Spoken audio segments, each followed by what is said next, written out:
reading from the Holy Gospel according to John chapter 11, verses 45 to 57. Passage taken from the Message version of the Bible. There was a turnaround for many of the Jews who were with Mary. They saw what Jesus did and believed in him. But some went back to the Pharisees and told on Jesus. The high priest and the Pharisees called a meeting of the Jewish ruling body. "What do we do now?" they asked. "This man keeps on doing things created God's signs. If we let him go on, pretty soon everyone will be believing in him, and the Romans will come and remove what little power and privilege we still have."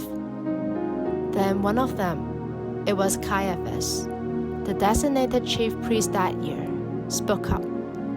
"Don't you know anything? Can't you see that it's to our advantage that one man dies for the people rather than the whole nation be destroyed?"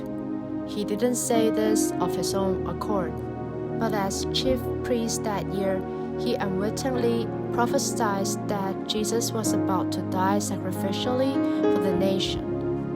And not only for the nation, but so that all God's exiled scattered children might be gathered together into one people. From that day on, they plotted to kill him.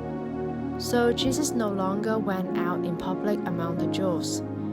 He withdrew into the country bordering the desert to a town called Ephraim and secluded himself there with his disciples. The Jewish Passover was coming up. Crowds of people were making their way from the country up to Jerusalem to get themselves ready for the feast. They were curious about Jesus. There was a lot of talk of him among those standing around in the temple. "What do you think? Do you think he'll show up at the feast or not?" Meanwhile, the high priests and Pharisees gave out the word that anyone getting wind of him should inform them. They were all set to arrest him. The Gospel of the Lord.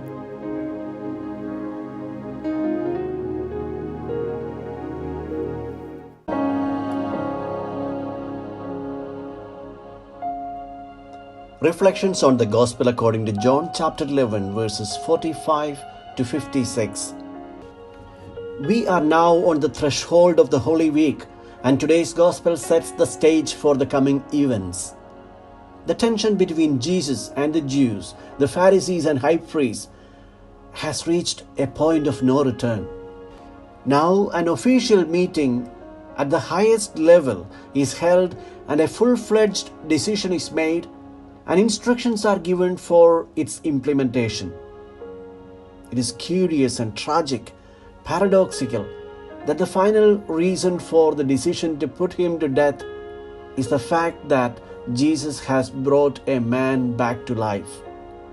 By raising Lazarus to life, Jesus has sealed his own death. It is better for you that one man die for the sake of the people than that the whole nation be destroyed. Caiaphas, the high priest, did not know the God of Jesus. His God was the devil, a murderer from the beginning, the one from whom they inherited their unquestioned attitude to death. He coolly passes the judgment. It is better that one man dies. Caiaphas' cold-blooded pragmatism has been followed across the centuries by a variety of national leaders. So-called national interests so often overriding all other concerns. And even in modern world, the excuse of nationalism is used as a justification for immoral procedures, such as suppression of political or religious minorities, or preemptive military strikes and torture. In fact, the members of the Sanhedrin were less concerned about national interest than about their own power base.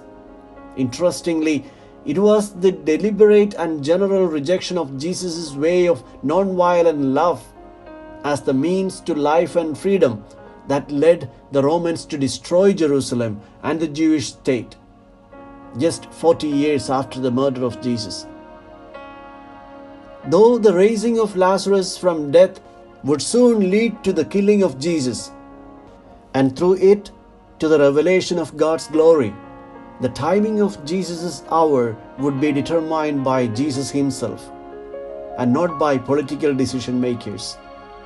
And he chooses the time of the Passover.